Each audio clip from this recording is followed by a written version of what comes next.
Estamos de vuelta en el programa Cotzijón, en su canal multicultural TV Maya y en el espacio Una mirada crítica sobre Guatemala.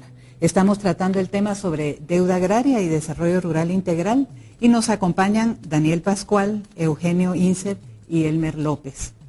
Terminamos el segmento anterior con una pregunta planteada por el secretario de Asuntos Agrarios, Elmer López, en relación a si ha sido exitoso el Fondo de Tierra en la medida en que logra recuperar más del 50% de la deuda que ha colocado con la entrega de tierras a comunidades campesinas.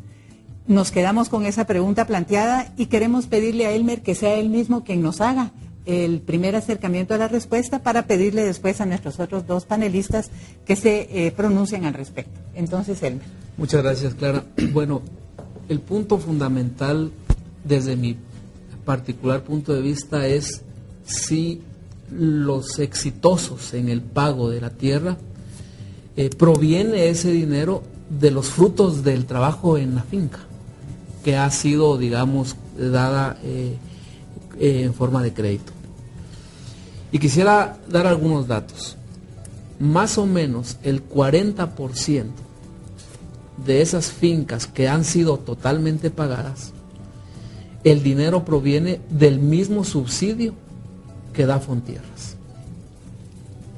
Y eso es bien interesante verlo, porque el subsidio que da Fontierras no es para pagar tierra, sino es para que los campesinos y campesinas tengan acceso a otros activos productivos que harían la finca realmente una finca productiva. De tal manera que cuando el campesino toma esa decisión difícil de entregar ese subsidio para pagar su deuda, lo que está haciendo es accesando a la tierra, pero quedando en su situación de pobreza. Es decir, lograr ese salto que en teoría, digamos, Fontierras decide establecer para impulsar ese cambio y lograr que el campesino y campesina tengan acceso a la tierra y otros activos para poder producir, ese cambio no se da.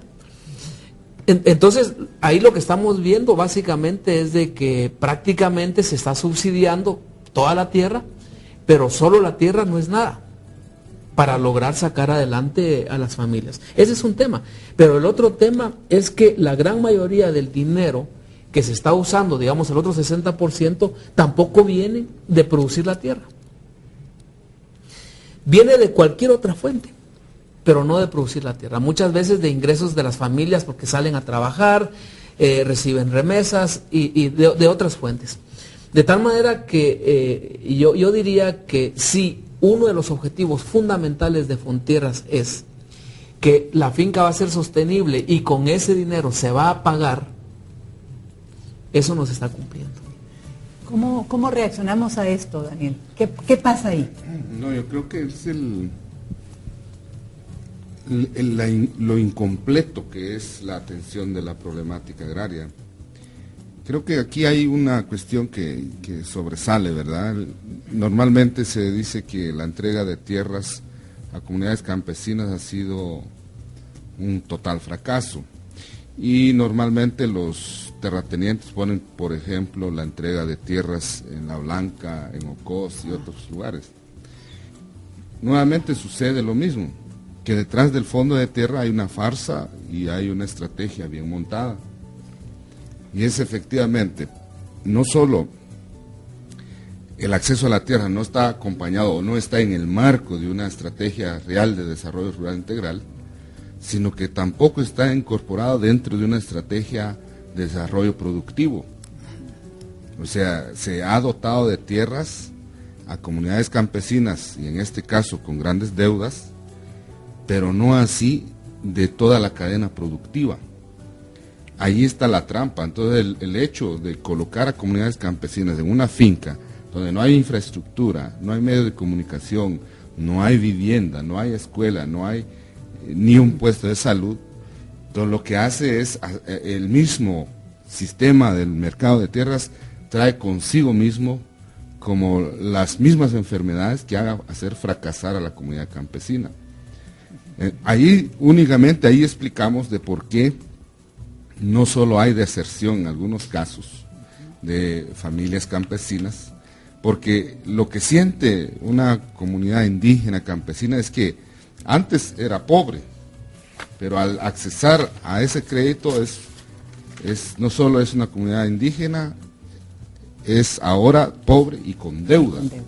Entonces ahí hay como una doble carga que se siente, y normalmente el Estado se desentiende del resto de la cadena de producción, y entonces hace que al mismo campesino se sienta totalmente abandonado y comienza a buscar soluciones. Primero, lo que ya se dijo, ¿no? Utilizar el subsidio, que se supone que es para esa transición, digamos, tener centavos para la comida de la familia, tener algunos centavos para instalar una, no sé si llamarle techo mínimo o simplemente tener un techo.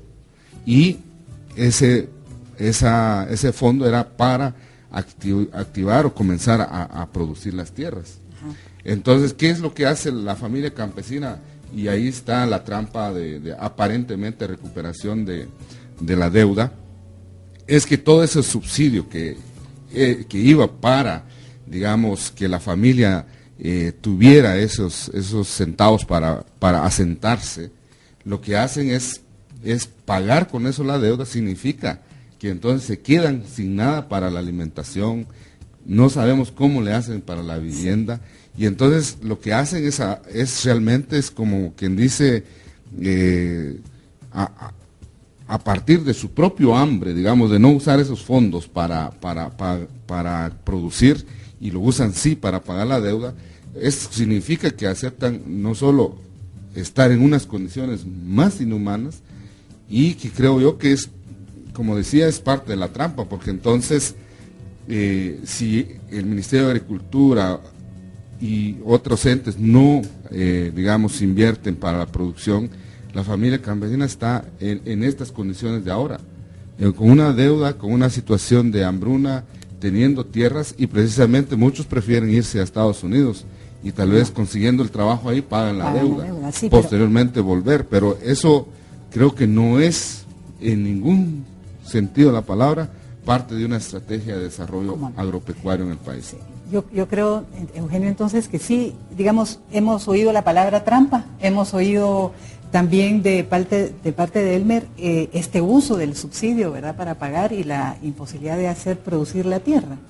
El panorama al final son comunidades campesinas pobres y ahora endeudadas, ¿verdad? Un poco... Digamos, el problema que yo tengo ahorita es que se quedó, digamos, instalada la idea de que el modelo ha sido exitoso, porque hay un 59% que ha logrado pagar. Yo creo que hay que tocar eso, digamos. A mí me parece que el modelo como tal es fallido. O sea, el modelo no está, los supuestos sobre la base que se sustenta este modelo no se cumplen. No hay un mercado dinámico de tierras, hay fallas en la institucionalidad. Por ejemplo, todo esto de que no hay proyectos productivos sostenibles, eso tiene que ver con la institucionalidad, con el fondo de tierra. La ley del fondo de tierra plantea de que cada adjudicación tiene que ir acompañada de proyectos productivos. Esos proyectos productivos nunca llegaron.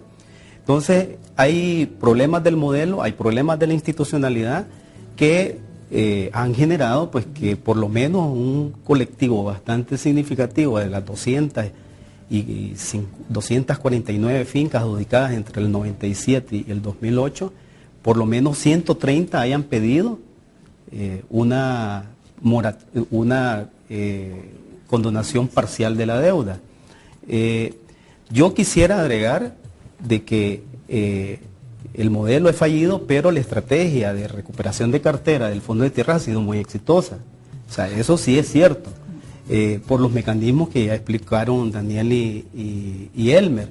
Yo tengo registrado que del anteproyecto de ley que quisieron promover uno de los partidos representados en el Congreso, que recibió solicitudes de 139 fincas, aglutinando a casi 14.000 familias y con un monto de 330 millones, en este momento el Fondo de Tierras tiene como registrado como grupos que no quieren, digamos, ellos le llaman el movimiento de no pago, solamente a 19.